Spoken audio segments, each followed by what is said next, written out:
Mais quand nous venons au chapitre 11 nous voyons que Moïse va demander à ce que le Seigneur puisse l'emporter, puisse l'enlever. Pourquoi?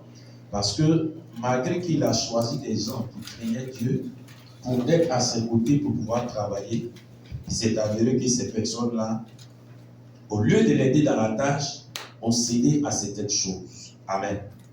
Et nous allons voir l'attitude d'un certain groupe et nous allons essayer de comprendre pourquoi est-ce que, malgré qu'ils craignaient Dieu, ils étaient ennemis d'argent, malgré les critères que Dieu a donnés à Moïse, et c'est en fonction de ça qu'il les a choisis, ils n'ont pas pu respecter certaines choses. Lisons Nombres chapitre 16, à partir du verset 1er.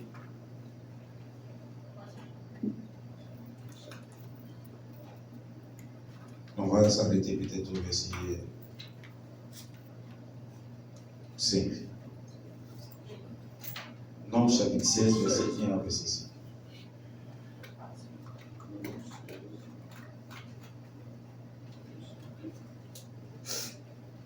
Nombre 16, verset 1 à 5. Je lis. Okay.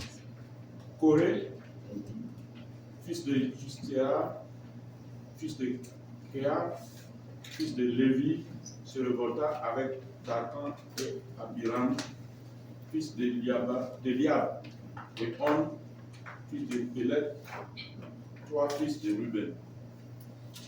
Ils se soulevaient contre Moïse avec 250 hommes des enfants d'Israël, des principaux de l'assemblée, de ceux que l'on convoquait à l'assemblée et qui étaient des gens de renom. Ils s'assemblaient contre Moïse et Aaron et leur dirent: c'en est assez, car toute l'assemblée, tous sont saints, et l'Éternel est au milieu d'eux. Pourquoi vous élevez-vous au-dessus de l'assemblée de l'Éternel? Quand Moïse eut entendu cela, il tomba sur son visage. Il parla à Corée et à toute sa troupe en disant: demain, l'Éternel fera connaître qui est à lui et qui est saint, et il le fera approcher de lui. Il fera approcher de lui celui qu'il choisira. Amen. Amen. Amen. Que Dieu nous bénisse. Je voudrais lire un peu ma version pour que nous puissions comprendre certaines choses. On dit Corée est lévite. On précise qui il est. Le lévite est quelqu'un qui sert à côté du sacrificateur. Donc ça veut dire que la position de Corée, il était l'un des collaborateurs de Moïse. Amen.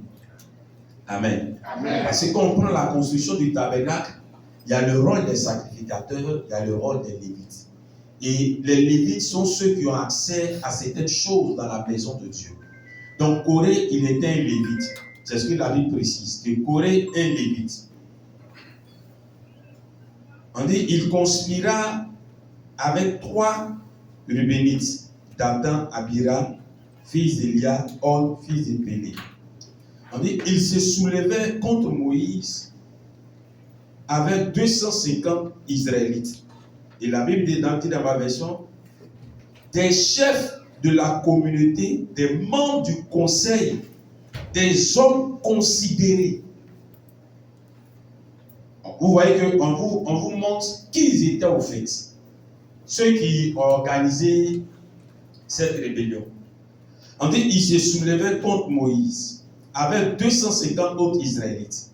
Et ces 250 autres Israélites étaient qui? Des chefs de la communauté, des membres du conseil, des hommes considérés. Ils s'attroupaient autour de Moïse et Aaron en leur lançant: assez, c'est assez. La communauté tout entière est sainte et Dieu est au milieu de nous tous. De quel droit vous vous mettez au-dessus de la communauté de l'Éternel? En entendant ces reproches, Moïse se jeta face contre terre. Puis il s'adressa à Corée et à toute sa troupe en disant: demain, l'Éternel fera connaître celui à qui lui appartient et qui est saint et qui peut venir en sa présence. Il fera approcher de lui celui qu'il choisira. Ce que je veux que vous reteniez, c'est la position de ceux qui étaient à la tête de la rébellion. Or, vous voyez qu'au chapitre 18 d'Exode, Dieu dit à Moïse, prends des gens qui craignent Dieu, qui sont amis de ceci, qui sont ennemis d'argent, qui aiment le Seigneur et qui sont quoi? Capables. Donc, on suppose que quand Moïse va les choisir, c'est sur ces critères-là qu'il les choisit. Donc, si le gars il craint Dieu, il est ennemi d'argent, il est un exemple, d'où va venir que ces mêmes personnes qu'on a choisies, ce sont eux qui vont s'élever pour dire à Moïse, pourquoi c'est à toi seul Dieu parle? Nous tous on est saints, donc toi tu peux être au-dessus de Dieu, pourquoi? Or Moïse les avait mis à côté là pour faire quoi? Pour l'aider dans la tâche, pour faciliter les choses. Donc vous comprenez pourquoi Moïse va à un moment donné dire au Seigneur, il faut m'enlever. Parce que s'il a des collaborateurs directs, déjà qui commencent à faire de concurrence avec lui, c'est qu'il y a un problème. Amen. Et vous voyez que la Bible dit, ils étaient quoi? Des chefs de la communauté. Donc ça veut dire qu'ils faisaient partie des chefs de 50, des chefs de 1000, des chefs de 100. Or, pour choisir les chefs de 50, de 1000 et de 100, il y avait certains critères qui étaient donnés. Et c'est en fonction de ces critères que Moïse les a choisis.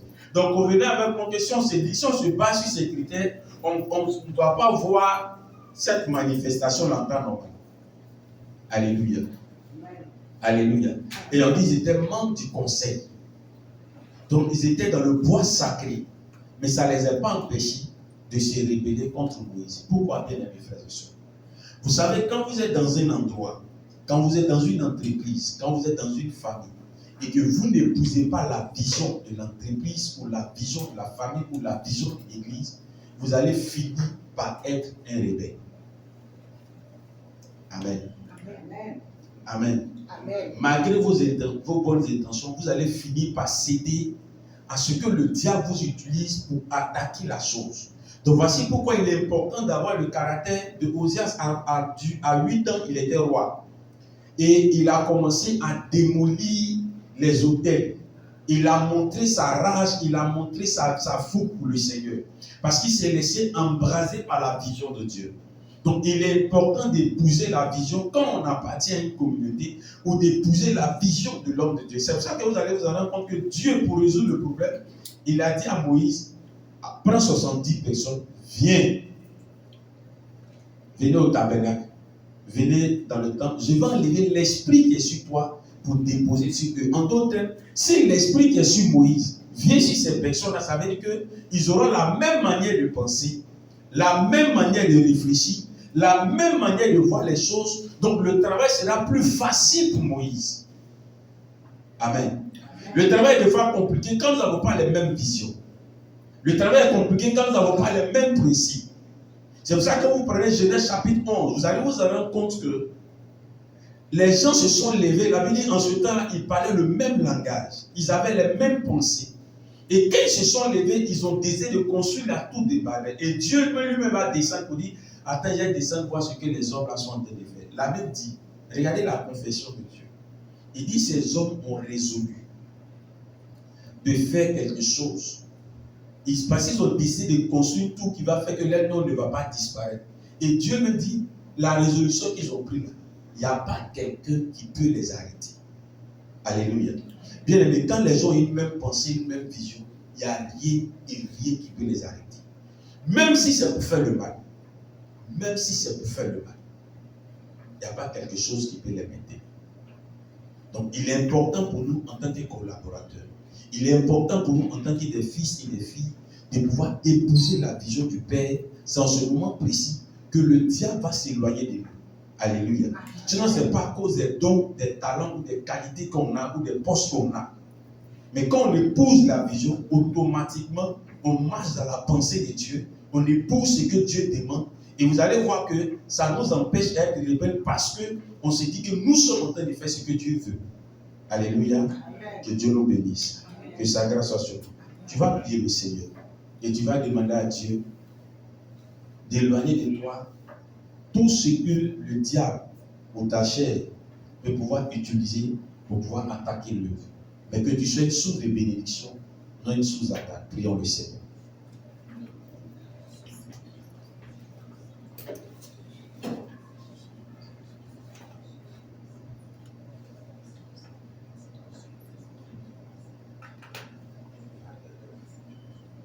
Seigneur, merci pour ta grâce. Merci pour ce moment.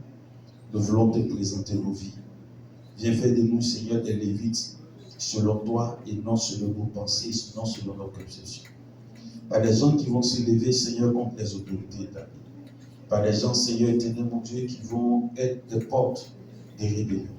Mais des gens qui vont être des sources d'édiction, de croissance et de stabilité. Merci pour ta grâce et merci pour ta faveur. Merci, nous te confions encore une fois de plus le reste du temps et du moment. Que la puissance main de Dieu nous conduise au nom de Jésus-Christ. Amen.